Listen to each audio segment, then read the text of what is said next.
Hi, I'm Tim Landers, and you're watching ForBassPlayersOnly.com.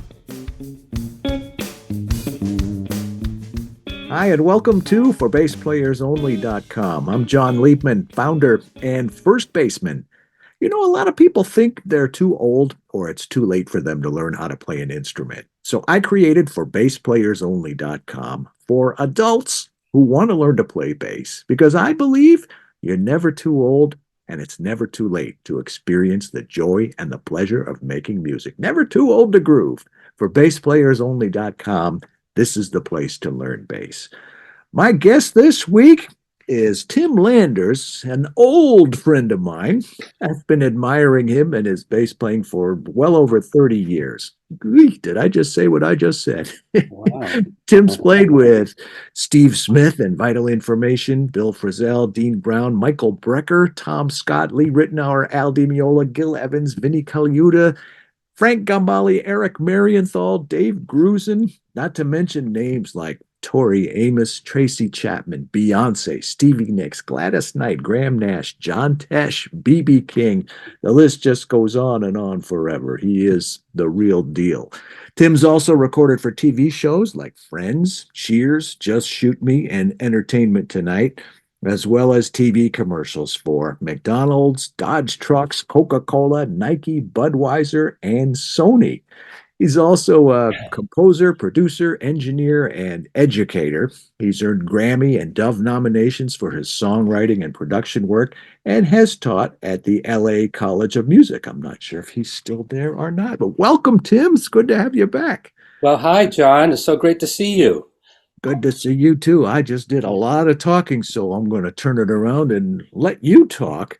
Last time you were on the show, we were, if you'll recall, in the basement of the music hall in Detroit. You were playing with Billy Cobham. Fareed Hawk was in the band, and what's his name? Paul Hansen, who played Yeah, bassoon, who had it processed. the one and only Paul Hansen. Love him. Yeah. And I did see you another time since then. You were playing with Billy Cobham. I think it might have been the same venue, but that was with Randy Brecker. And I don't remember who all was in the band, but hey, good to see you again. Welcome back to For Bass Players Only. Yeah, thanks, John. Yeah, that's right. We saw each other twice at the same venue, I think, Yes. and Detroit. Yeah, so I was just there with my wife not too long ago. We saw America. no way. Yeah, that was fun. And we went backstage and we hung with the guys with Dewey and with Jerry, and yeah, it was a great show. I love that. When those records came out, I just thought they were the best. And I remember because I grew up in the Boston area, and that when I heard that music, that just epitomized California to me. Especially that song Ventura Highway, and here I It's a am. funny it's a funny story because those guys all met in England. Their Right, dads were all in the what branch of the military was it? The U.S. Navy, I think, and hmm they all married British women, and all three of those guys met in England, even though they're kind of American, and right. that's where they formed the band. Rich Campbell was the bass player. His Oh, no kidding. Yes, that's right. and Wow. he brags about being the best bass player in America. You gotta love that. Oh my God, what a great thing to be able to say. Uh, yeah, I just like that style, that whole kind of the really rich harmonies and great songwriting.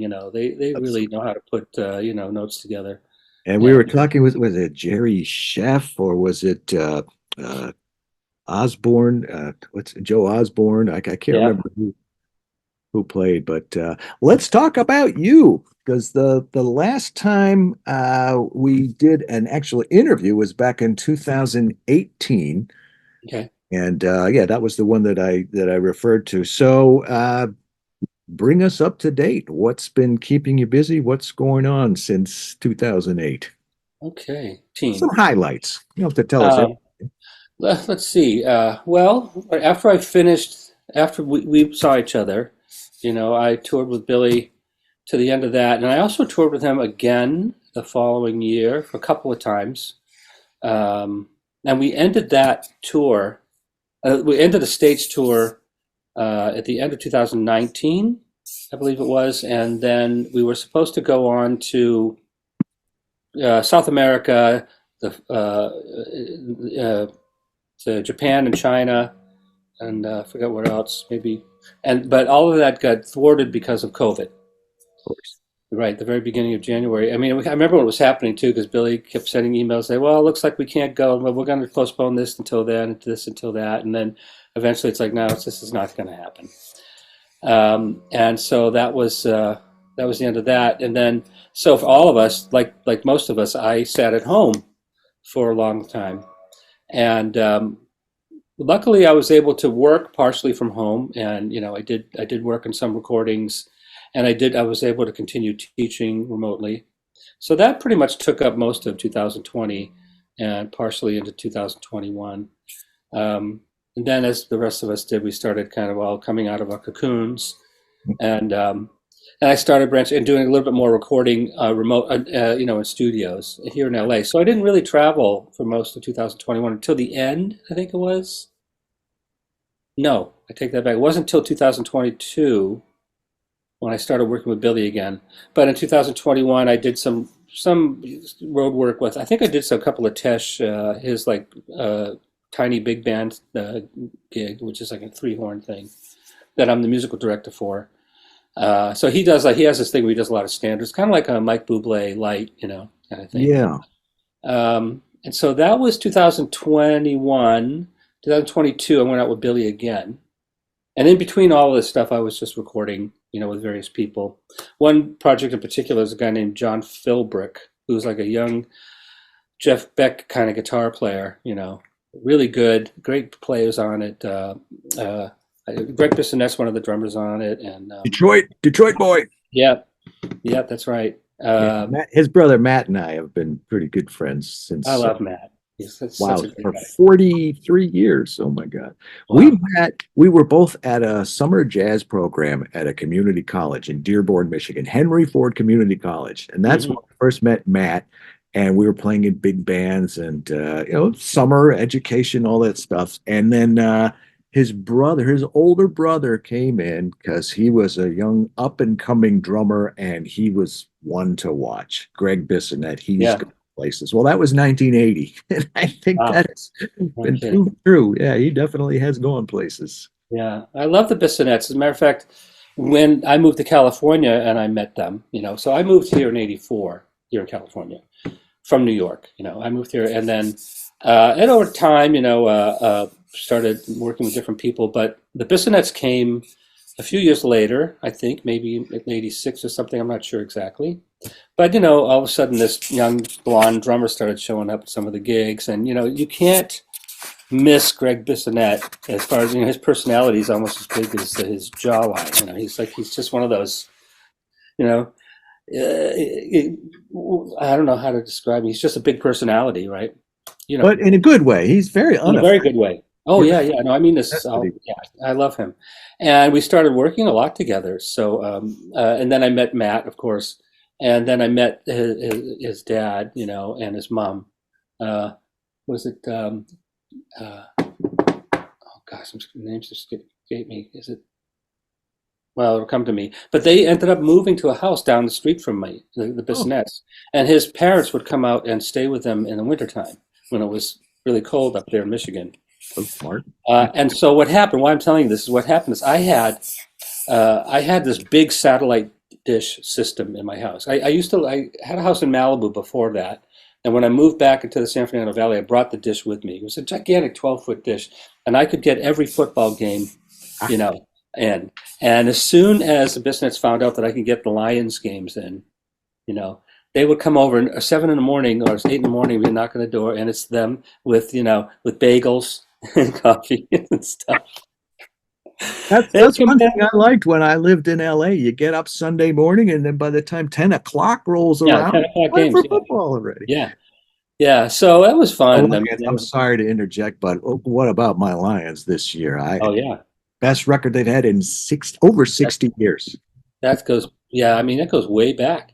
I mean, I remember what's his name, Wayne, who's the Wayne coach. Fonts. Yeah, Fox. Yeah, Wayne Fonts in 1991. That's when I was in LA, and yeah. they got into the playoffs then. And the refrigerator and no, not the, no. Who was it? Barry. Barry Sanders. Barry Sanders, yeah, You can't yeah. get Barry Sanders confused with the refrigerator. No, I don't. I don't. I was like, no, the refrigerator was Pittsburgh. That's I thought he was Chicago. was it Chicago? Okay, yeah. I I don't know. met him. I have a picture of him, a picture with him. He was at a conference I What was was at. his No, name? William Perry? Perry. No, okay, Perry, not Barry. Okay.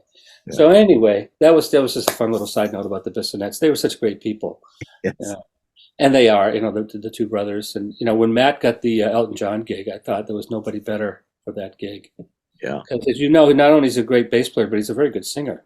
Yeah. Well, he told me one time, he said, I'm sure I never would have gotten that gig if I wasn't able to sing those high falsetto harmonies. Yeah, because that's I, what Elton was looking for. Yeah. yeah. I said, you mean like Crocodile Rock? He says, yeah, Goodbye Yellow Brick Road. And oh, yeah. Yeah, yeah. But I So laughed yeah. because I saw Elton on TV years ago, and I guess he had been away for a while. He came back. He was playing in a small club, and he opened up with "The Bitch Is Back," and I just thought that was. Speaking of like, I don't. Oh, you just went to saw America. I went to Panday just recently on my birthday, which was last November. I went to see Daryl Hall, Oh yeah. uh, and he had Todd Rundgren with him. Okay, that's interesting. Yeah, it was really good. It was very good. So Daryl has his Daryl's live at Daryl's house stuff Yeah, on YouTube. yeah. So he basically had that kind of setup, and it was at the Pantages Theater, which is a small theater, smallish, with a very good sound system. So it was so much better than seeing him at a big venue. So more controlled sound, and it really did sound very intimate and really cool. Of course, he had all those hits, and Todd Rundgren had all his hits. So it was a whole 2.5 hours or so of just Oh, incredible. Yeah, I really enjoyed that. that was the first gig I played when I went to LA. Was at the Pantages. I was playing with the Chiffons on a bill with Gary Puckett and the Union Gap, Wow. Paul Revere and the Raiders. Wow. Yes. And Yeah. there were two shows. So we did our set, and then the drummer and I went and we sat in the house and we watched the other two bands. Paul Revere, oh my God, he was hilarious. Yeah. That The the front of his keyboard was like the grill of a Mustang, when he's pulling up was, things. So, oh, we were laughing. It was hilarious.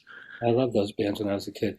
So let me see. So yeah, so the end of 2022, I went on the road with Billy again for about 2 months, and that was basically in North America.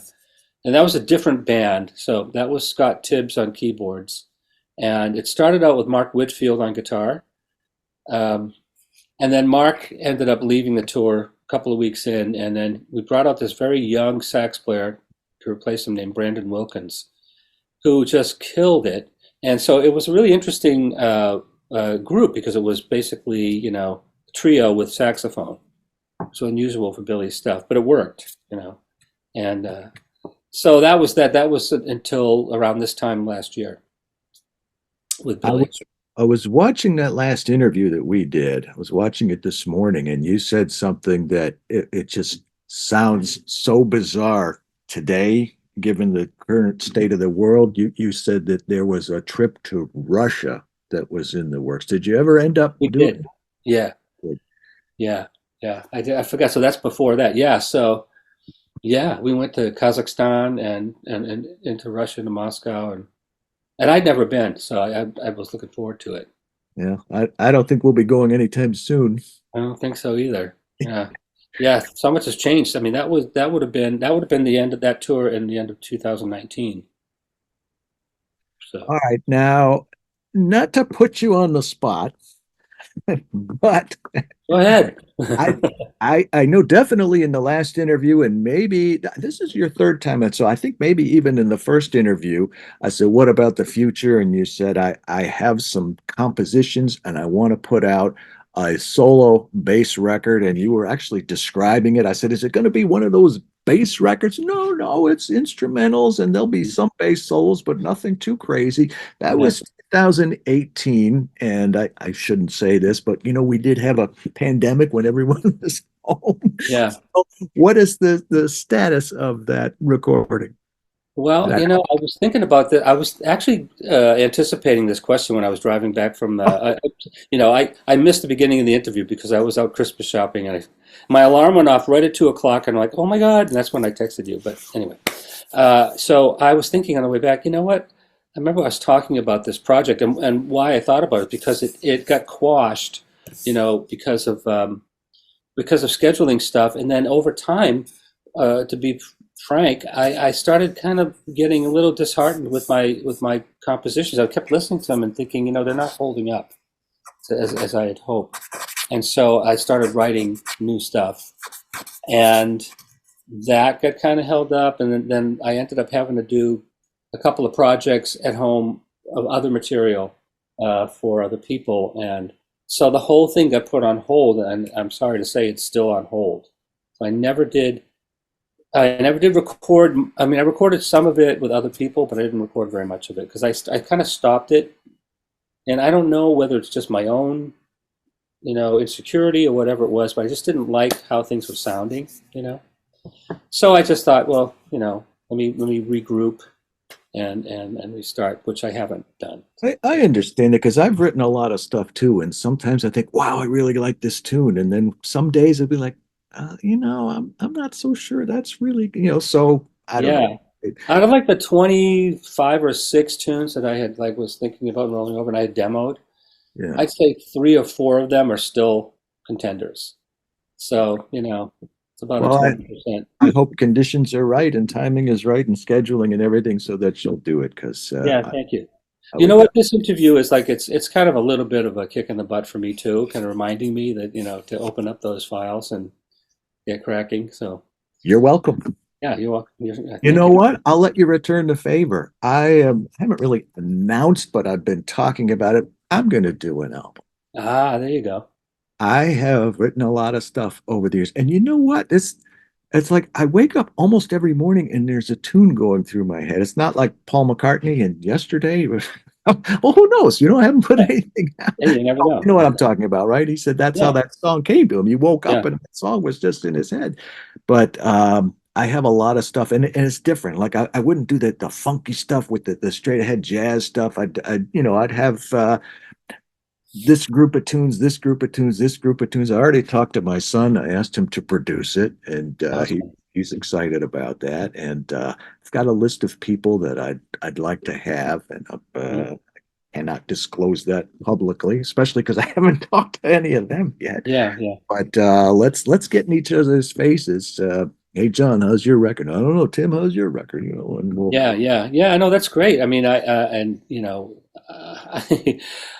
like you just saying at the beginning of this about it's not you're never too old to do what you want to do, and if you wanted to play bass or whatever. It's also you're never too old to put out a project or to release some music. I think even if I've never done a solo record, I mean, I've never released one, and sometimes I'll think, well, geez, Tim, you're getting on, so maybe you should do something, pretty quick, uh, but yeah, this is actually good. This is a good thing. Okay, I saw John Williams, I think earlier this year with Lester Holt. And John Williams is like 90, 91. I don't know if Yeah. he's written anything new, but he's obviously still out there talking about it or doing something. Maybe he's writing stuff. I don't know. Mm. I write an awful lot of instructional stuff, but my stuff is groove oriented. It's not like, na na na na na na na na na, Right. na, it's Yeah.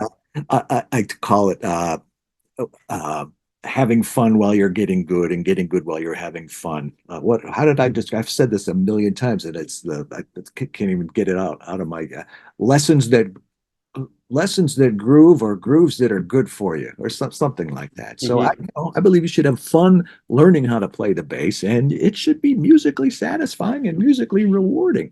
Yeah. Great segue. I want to ask you, for bass players only, as you know, is a bass instruction site. We have Right. 800 plus interviews, but that's in addition to that. That's for inspiration and to No try to. kidding. 800 interviews. That's amazing, John. That's I great. have 800 consecutive weekly interviews since June 15th, 2009. Have Wow. never missed a week.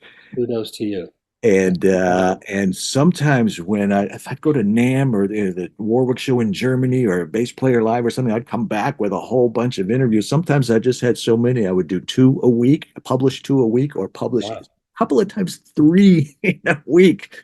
I don't do that now, but most of the people, you talk about too old and too late, and never too old, never too late. Most of the students that I'm attracting are men. There get to be a fair bit of women too, but mostly uh, people over 50. Or I joke, I say sometimes people older than over 50 coming Mhm. to learn bass. And at that point in their lives, they're not trying to be rock stars. They're not setting out to, pursue a career in music. You know what they want? They want to play some classic rock riffs with their buddies. They want to play some blues shuffles. They want to play maybe some walking bass. Maybe some of Yeah. them a little slapping funk R&B, whatever it is, whatever feels good to them. Mhm. And the other thing that's kind of common when we get to be in our 50s, 60s, 70s. Actually, I have some students in their 80s. Arthritis, tendonitis, those things that happen to to some of us. Yeah. So I say all that just to give you a context because I want to ask you, Tim, what advice can you impart to somebody like that who wants to learn to play bass? What should they be focused on? What should they be thinking about? Hmm. Well, let me think because my students, are young through the college, so Oh, they're. are you still there? I meant to I ask you. am, yes, I am Yeah. still there, and it's a part-time kind of a adjunct kind of position. So I have my fretless class, which I think we've talked about in the past, Yeah. and I teach a jazz, study course. I teach a course called Upright Concepts, which is basically for electric players who want to play some upright, want to be able to double. Uh, you know, I never thought of you as much of an upright player. Is that an upright I see over your shoulder in the corner? it is in the case there, yeah. In the That's case. my German bass. Yeah, I play when I actually played quite a bit of upright over the years. Uh, because I was like them. I like what I'm saying. I am not classically trained. I learned to play jazz. But when I came to LA and started doing film dates, I learned that in order to be able to get some of the dates, you'd have to be able to double in the orchestra. So I had to study playing, arco style and getting my technique kind of straightened out on the upright. I'm sorry I So keep taking you on tangents, though it's my fault, but let that's me okay. have you But get back, back to my. but back to the as what to so with my young students though, I mean, what I really concentrate on at the very beginning, especially someone who wants to play bass and maybe has some experience already. Maybe they played guitar before or another instrument. They have some kind of musical knowledge. It's not unusual to see a bass player, and I have had some students that come in that are in their late 20s, early 30s, and these people mostly have played something beforehand, piano, guitar, um, and they've learned themselves. And then so the first thing I try to do is try to see if I can undo some bad habits that they've acquired. Uh, just as much as I can, because I know that a truly bad habit can really inhibit your ability to play well and to play Forgive me painlessly. for interrupting again, but I Yeah, think this is important. Can you cite a few of the more common bad habits that you see? yeah. Let me grab a bass real quick. I'll show you.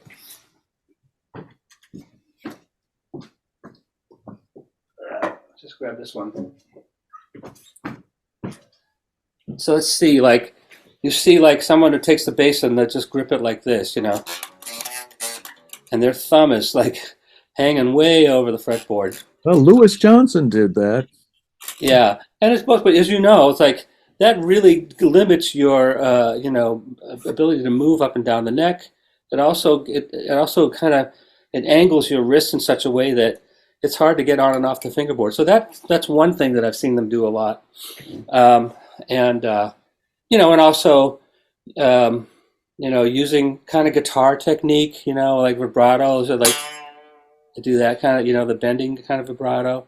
And one student, it's like every note was like, I'm like, you got to stop that. Uh, and then right hand stuff too, where they'll play too hard, they'll dig in too hard, and then they lose, um, they get tired too, they get fatigued too early. So that's a couple things that come to mind that I try to like. If I see that, I try right away. to get them to change that, right hand technique, the way that they hold the neck, kind of more properly getting your positions. And I really emphasize position playing, and I try to straighten them out. Could you be a little more specific with the right hand technique? What kinds of Yeah, things let are me you see. seeing that So I mean, like comic sometimes based? Oh no, that's this is just this is a Squire like Affinity 5 string that I love. yeah. I've got a better view of it. So they'll maybe they'll like kind of Ah, do this like kind of hook thing, yeah, or they play or they put too much emphasis on support on their thumb. yeah. I don't think that's that helpful. But mostly it's like just playing too hard. So their adrenaline gets the best of them, and they don't know yet how to breathe and how to control that action. But I mean, I have a couple students who's like, they're not pulling a great sound out of the string yet because they're not really don't understand to use the the flesh on the tip of your finger, and to almost in an upright way. Sometimes you got to kind of really get under the string a little bit to get it to sound. So if they're playing with too much tip, for instance, there's no way they're going to get a warm sound out of the bass. And sometimes the opposite of playing too hard is a person who's got a kind of a ginger touch, and so that sort of thing. And even like slap technique too. Sometimes it's just too aggressive. There's too much arm movement. Uh-huh. Um, yeah. Also, I think kind of getting them to like put the bass in a really comfortable position. Some people just have it way too low, Yes. and when it's way too low, your wrist kind of like also the same way with your left hand, your wrist gets affected, and you don't have Yeah. freedom I of think movement. more so with the left hand than the right. Yeah, more So so with the left somebody hand. showed me years and years ago. He says that, if you, I don't remember who it was, if you wear your bass kind of high, then your hands are just more efficient. They're not, it's much easier to do. I was on a gig one time. I just put on my bass, and whoever I was with, he looked at me, just, "Are you a jazz player?" Or maybe it was in Yeah, school. yeah, I said, "Why do you ask?" Because all you jazz guys wear your yeah, basses up here. Well, it's not like the heavy metal guys that have it down around their knees. yeah. I don't know how they do that, but Yeah, I don't either. So, those are the things that I kind of emphasize at the beginning. Is just kind of good technique, And I believe that there's all kinds of everybody's got their own theories about what's more efficient. For instance, I know that Hadrian Farad is using some sort of strap system that enables him to be hands free. Like in other words, so that his body is controlling the bass, so there's no neck dive whatsoever, and he's free to play. And it's it makes sense on paper, what he's doing. So it's like what I mean. It's like a strap thing that goes here, it's centered here, and then the bass is attached. I think. I think I've seen that with him actually. Yeah. Fairly And new. then, and I remember like some people that wore the bass of Stanley Clark is especially, for him wearing his alembic kind of up high. Yeah. But on that note, though, quick funny story. When I moved to LA, I started doing sessions, and remember Alan Pasqua, the Yes. keyboard player? Yeah. So Yes. he was also doing a lot of sessions back then, and I knew him from Boston. And he pulled me aside one time. He said, Tim, he said, listen, when you get hired for these rock records, don't tell them about your jazz background. I'm like, why? He goes, because some people get inhibited by that, and they'll automatically assume that you can't rock, and that, and also they just don't want you around because they feel like, that they can't play with you, because, you're too smart for them or something to that effect. So I got called to do this record. It was for this guy named Robert Tepper, who was a New York singer-songwriter who come to LA to make his record, and Joe Ciccarelli was a producer. And I heard they had gone through about 5 or 6 bass players in LA. And Tepper, who's from Brooklyn, was like not happy. He goes, "These guys are all studio guys. I don't like them. They're too stiff. They're too this. They're too that." So Myron Grombacher, who was the drummer on it, who is known for the Pat Benatar group, he called me and said, "Tim, Joe Ciccarelli's going to call you for this record. You should come out and do it. You'll be great for it." I said, "Well, that's great, thanks, Myron." So I went out and I heard this about what was going on. So when I got there, I had my P bass. I had a '74 P bass. I have it still, and I lowered the strap. That's very smart. Yeah, I lowered the strap and I took out my Fender medium pick, and I plugged into an SVT and I just rocked out like I did when I was in high school. Because it's not like I didn't play. I grew up playing rock, so it wasn't like I didn't know.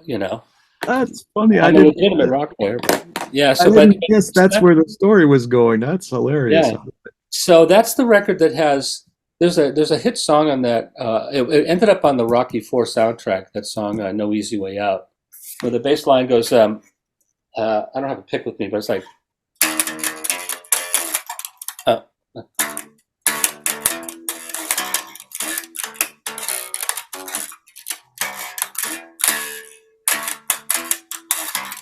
with, with just a pick and an SVT, and they loved it. They loved it, and I remember Rob's going, "Yeah, that's what I'm talking about. That's what that East Coast thing, whatever." That's great. I love it. Yeah. So Anything else for the older students, or yeah, did you cover it? this is a great topic, and you're making me think. Because I'm actually thinking about the age of the student, which is a factor. Because for instance, I'm thinking about, well, I always emphasize reading, but if you just want to play your rock classics, as you put it earlier, reading is not that much of an emphasis, I suppose, although it's always helpful. But I mean, tablature probably would be a good thing to teach them tablature. I would imagine. Um, and then also, yeah, what you were saying too about I think technique kind of also helps you not uh, get pain in your hands or create some kind of problem you could have with tendons or because if you're holding the bass wrongly, if you're playing too hard or something, you can even not just in your fingers, not just your hands, but your forearms, and things can start to hurt, and it can really turn into a problem, if you don't address it. One thing I always tell my students, no matter how old they are, is like if they're practicing a lot. And this happens a lot, by the way, with freshmen that come into college, because suddenly they're sorry about that phone. They'll shut off in a second. They're at this point they come into suddenly in college and they're playing all their classes they have to play. Then they have ensembles, then they have their own projects and other people want to play with. Suddenly they're playing hours and hours and hours every day. And suddenly, this has happened many times, where a student just suddenly gets some sort of problem, whether it's a back muscle or their hands or something.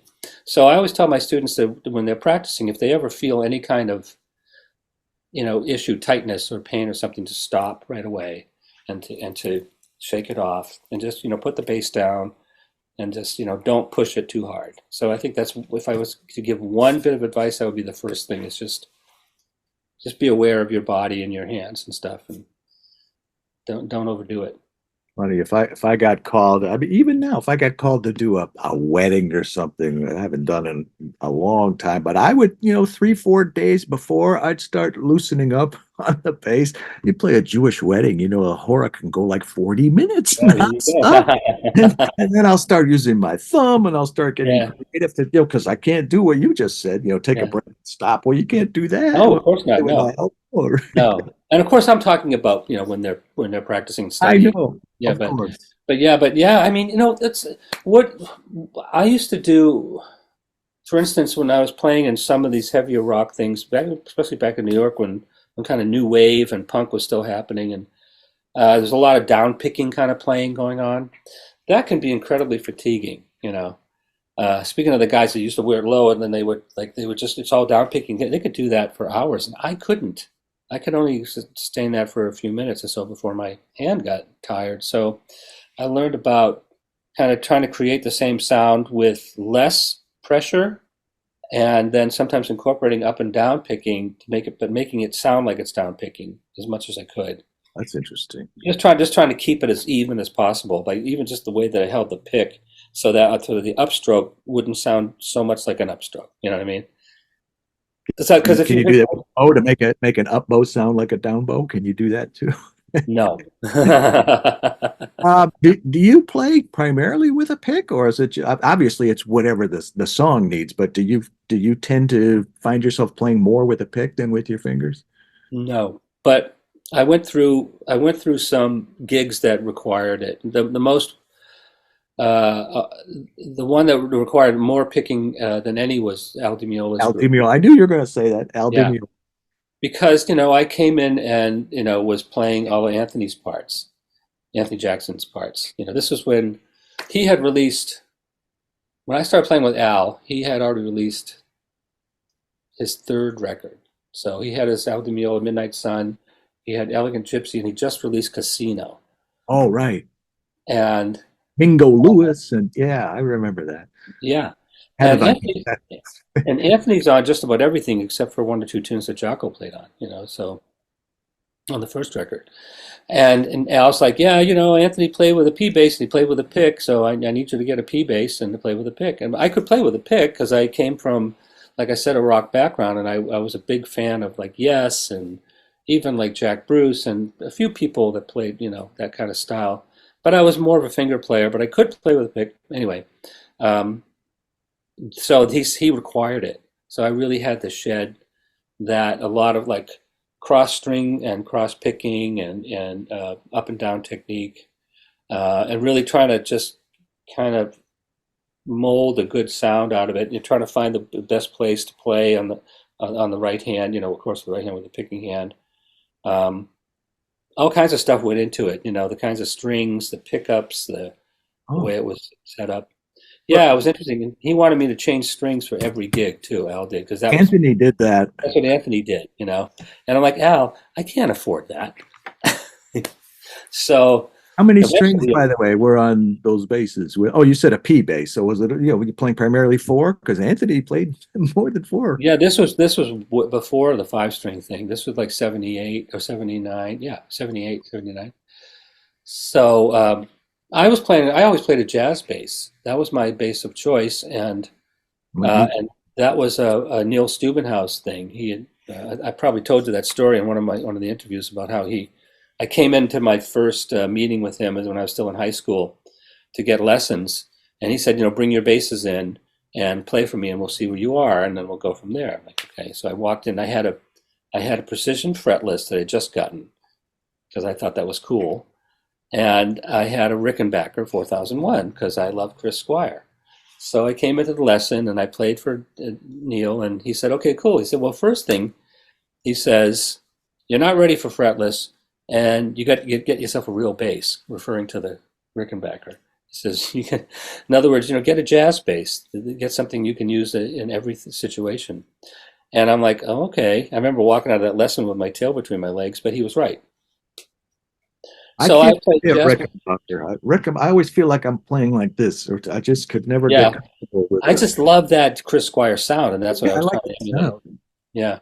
So I started playing jazz basses, and then when I got Alice kicked, like I said, he said, "No, you got to get a P bass." So I went and bought this early '70s maple, one of the not maple, the ash maple neck with the ash body, which I still have, and I started playing that. But the neck was kind of wide for me. I was used to the jazz bass neck. Right. So I had Mike Padula, who was, a new person at the time. I brought it to him. I said, "Hey, can you shave this neck down for me and make it more like a jazz profile?" And he did it. So, I yeah, was talking to somebody because I came up on a jazz bass too, and then I had Mike Tobias make me a couple of five strings, which I still have. I yeah, love, but I really want. I have a P bass fretless, but I've never had a fretted P bass. And I was talking to somebody. He said he has a P bass with a jazz neck, and I'm yeah, like, oh, yeah, that's a great idea. And I yeah, said, can you tell the difference on a P bass when it has a P neck and a J neck? And he says, well, I can't, but other people probably could. So I yeah. don't know. Maybe I I'll. don't know. I don't know. I doubt that. But yeah, it was just that chunky neck is for a lot of people. That's home to them. But for Yeah. me, it was like it was too big. I didn't like it. Just because I had been so used to the jazz, and the jazz bass I had, which was a '63, whatever. that had been refinished, but it had a really nice neck and really nice thin profile. I really like that bass a lot. So, am I getting off into a tangent No, here? But I remember something else you told me. I can't remember if you shared this in an interview or if it's just one-on-one, so I hope it's okay if I say it. But I think you were in Boston and Al hired you to come up to New York to play with him, and he said, bring 2 weeks worth of clothes just in case it works out. yeah, that's right. That's exactly what he said. Because I was still living in Boston, and I was like, he said, "Come down to New York." Yeah, and he wanted to meet me at the Midtown Holiday Inn, and he had a pig nose amp, for me, and he had his Ovation for him, and he brought all these charts that were from the last record and the couple before. So because he hand wrote everything, and they were just note for everything was written out, every note. So and my reading was very good at the time, so that's partly how I got the gig was because I could read his charts, and I could play with a pick. So that was that was the thing. And so and then when I got the gig, John, he said, "Okay, well, here's the board tape. I want you to learn the show. We're leaving for Portland tomorrow, Oregon." And I didn't go to sleep. I just stayed up and I listened to that stuff, and I memorized the whole show. And I remember going all the way to Portland and Al sitting next to me, and we're on like on the plane and going cross country, and I'm listening. I've got my Pressman or whatever it was, you know, Yeah. and like I get to the gig, and so we do the first gig, and I played it great. I didn't, I didn't need the music. I played the whole show. Matter of fact, I got a really great review in the local papers, and Al was really happy, And the guys in the band were like, "Oh man, you're killing it, Tim." And then the next night we're in Seattle, and and I'm feeling pretty confident now because I've already played the gig, and I'm like, and I I just ate it, you know. I forgot a whole bunch of stuff while I was playing because I had my confidence, we got a little bit too much. I wasn't concentrating like I had been the night before when I was nervous. And Al just kept looking at me and shaking his head. He was cool with it. He was kind of laughing, because I'd forgotten Yeah. everything.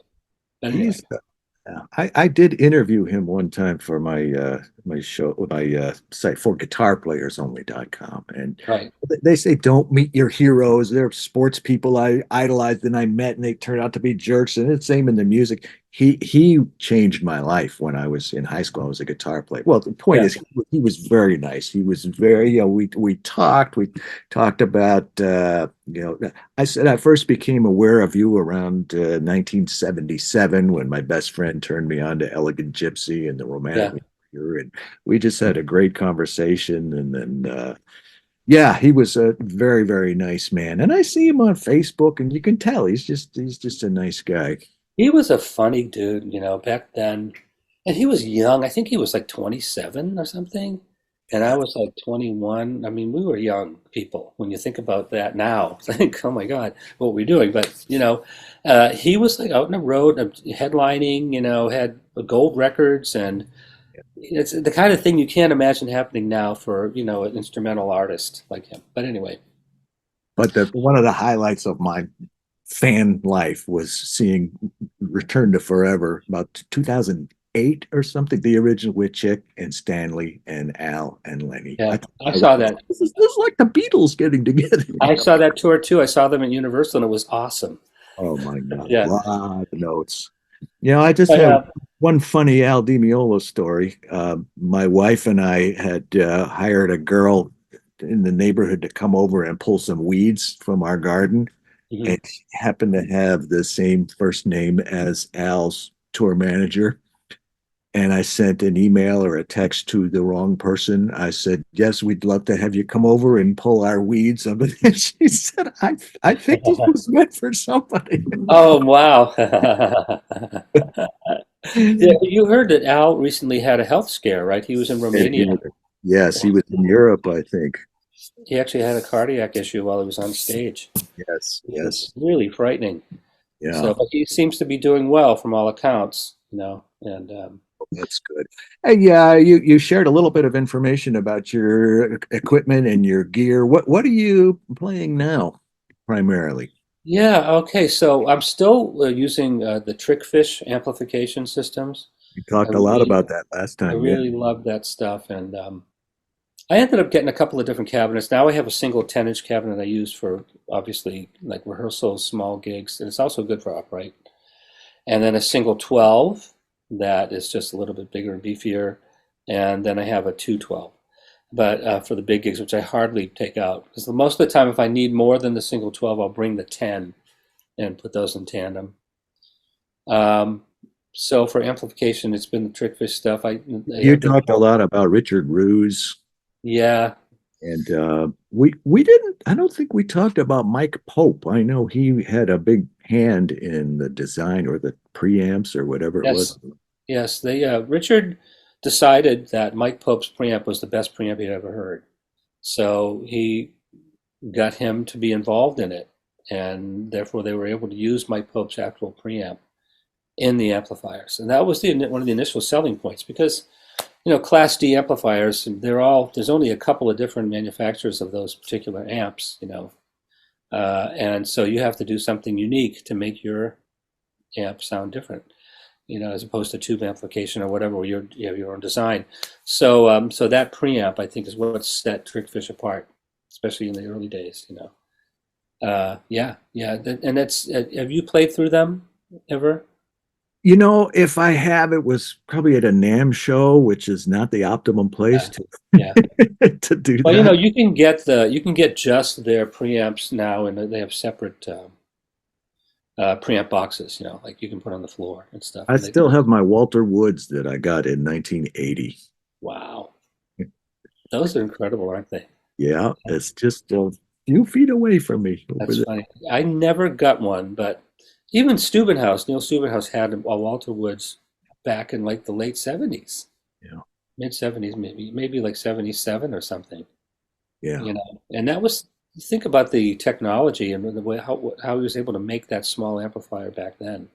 We used to joke. We said Walter Woods is coming out with an 18-inch speaker that's this big.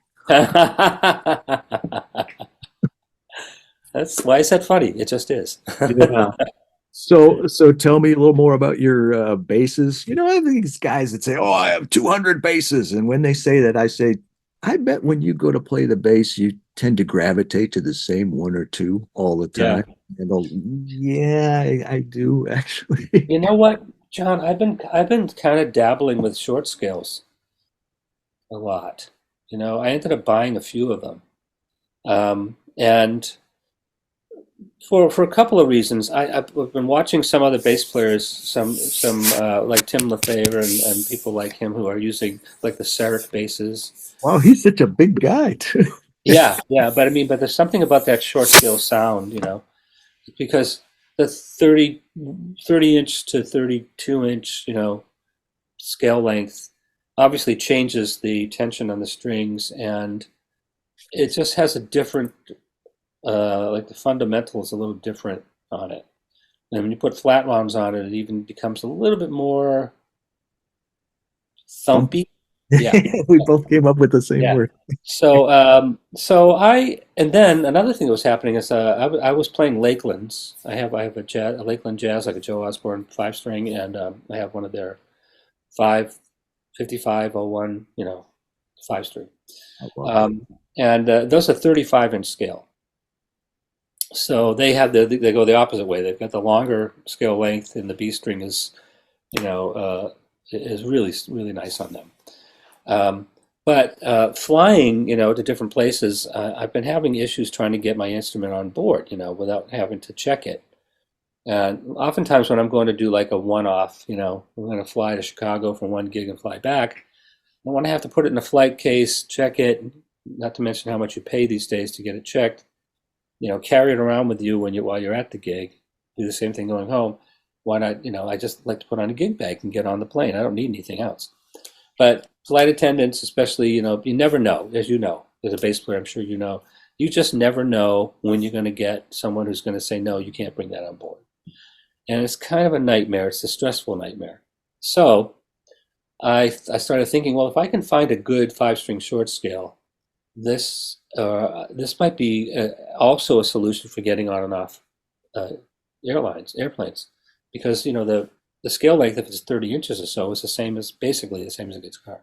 So I started thinking, well, I don't know if I want to spend $3,000 on a five-string short scale if I'm not convinced that the short scale works for me. So I bought an Ibanez. It's a five string short scale. Hold on, it's right here. I'll show you.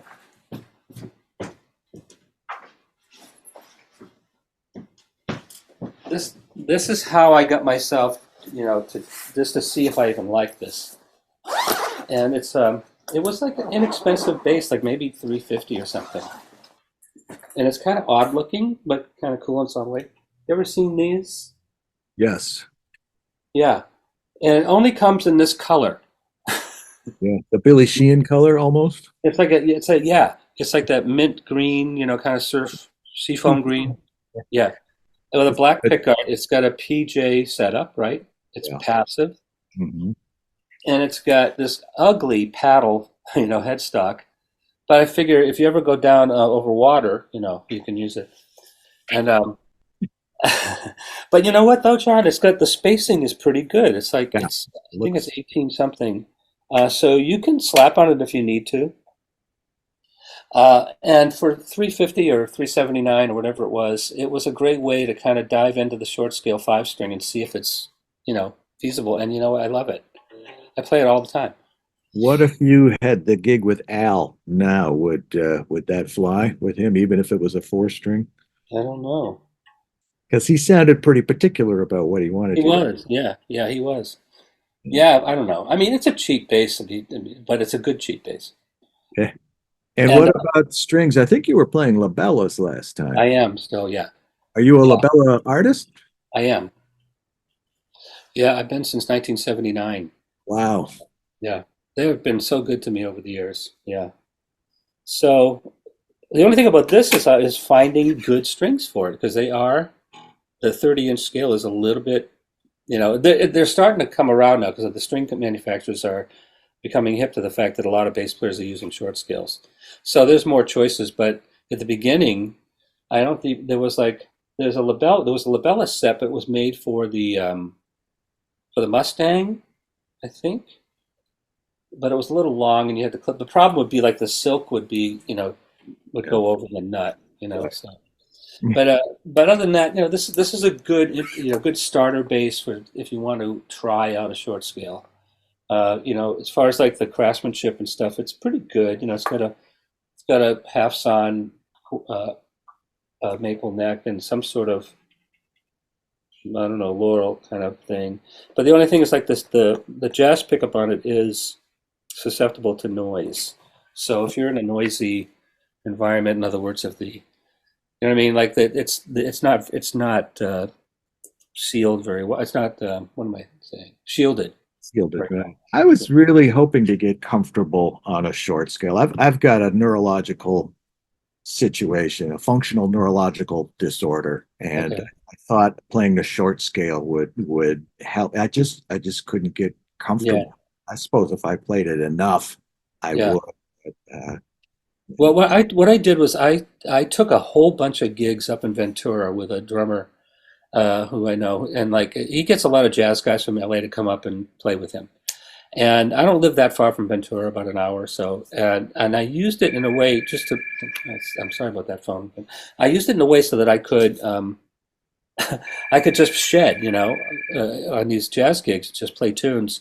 So I brought that bass. I brought the short scale bass with me. Uh, at first, I brought it with me along with another bass so that I could just take it out and play it for a couple of tunes and see how I liked it. Then I started playing it on more tunes here and there, and I started really liking it. And there's something about it that I really like. I don't think it'll ever replace my regular, 34-inch scales. I don't think so. But it's got its own vibe, and it is usable. So I just went on a 2-week Christmas tour with Tesh. Just about. I just came back last Friday, and I used it. I just used that, and it's on this little gig bag, and I got it. I was able to fly all the flights with it, and I bring a little fly rig. It's a Tech 21 ah, Sansan fly rig thing yeah. that fits in the gig bag. I mean, talk about ultra compact setup. So I was able to fly everywhere with just a gig bag, and because I'm just going direct, so I have to listen to myself through monitors, which is not ideal, but some gigs that's what you have.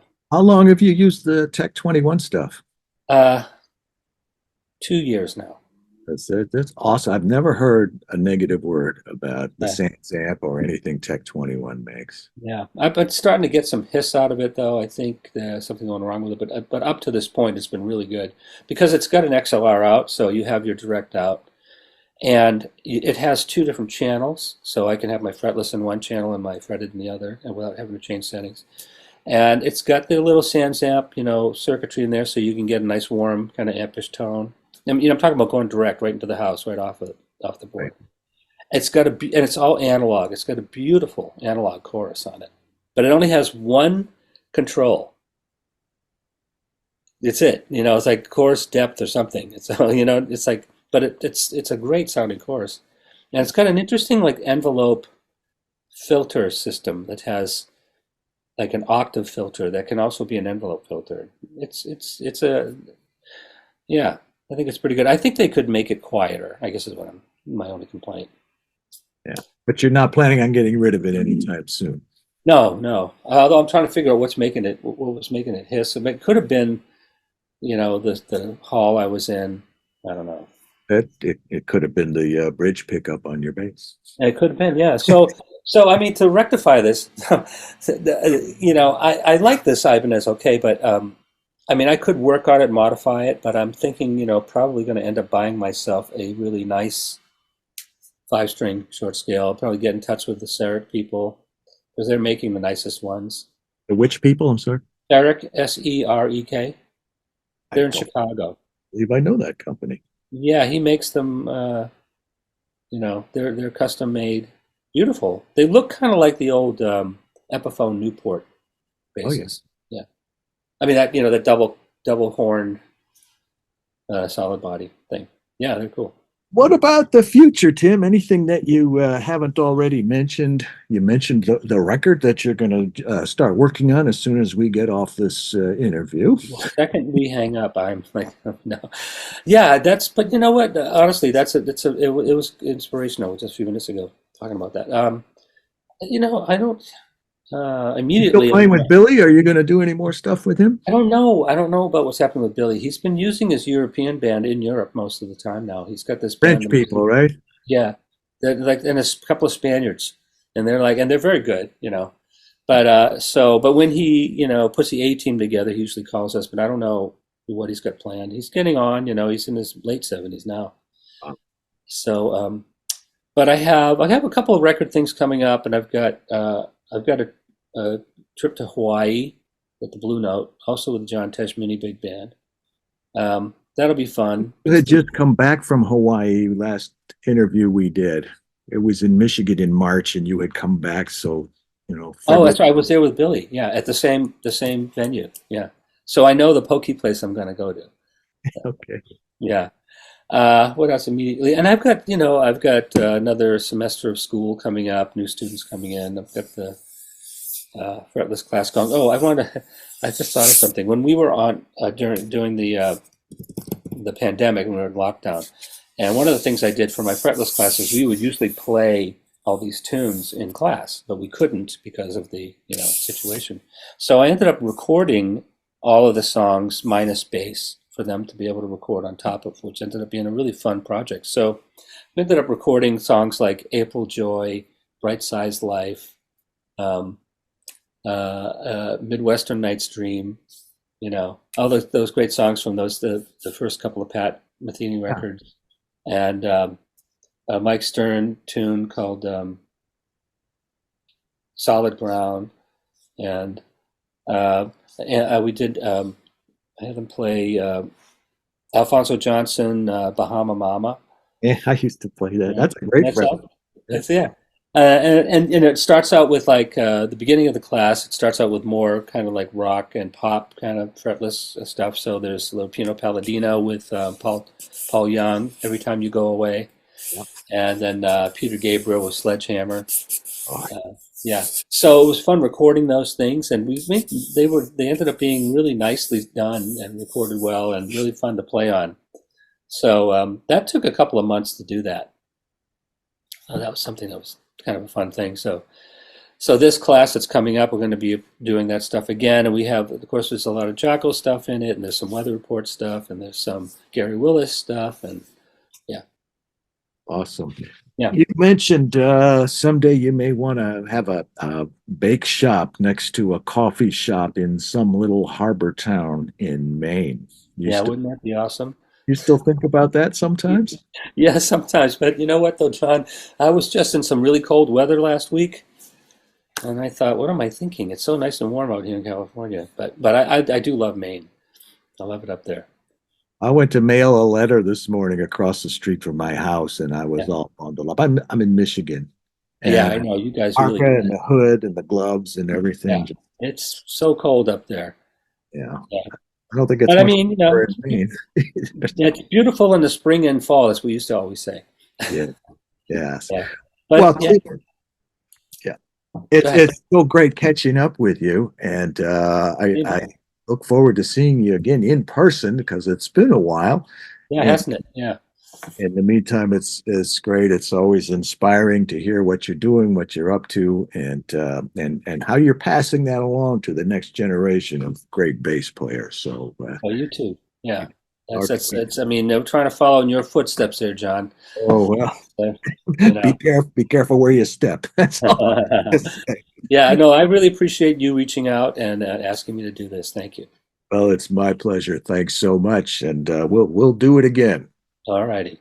All right. You're watching for BassPlayersOnly.com. I'm John Leapman, founder and first baseman. A lot of people think they're too old or it's too late for them to learn how to play an instrument. So I created for BassPlayersOnly.com for adults who want to learn to play bass because I believe you're never too old and it's never too late to experience the joy and the pleasure of making music. Never too old to groove. For BassPlayersOnly.com, this is where you learn how to do it. Thank you so much to my special guest, Tim Landers, my old friend, Tim Landers. I will Yeah. see you all same time, same place right here next week for BassPlayersOnly.com. In the meantime, let's play bass.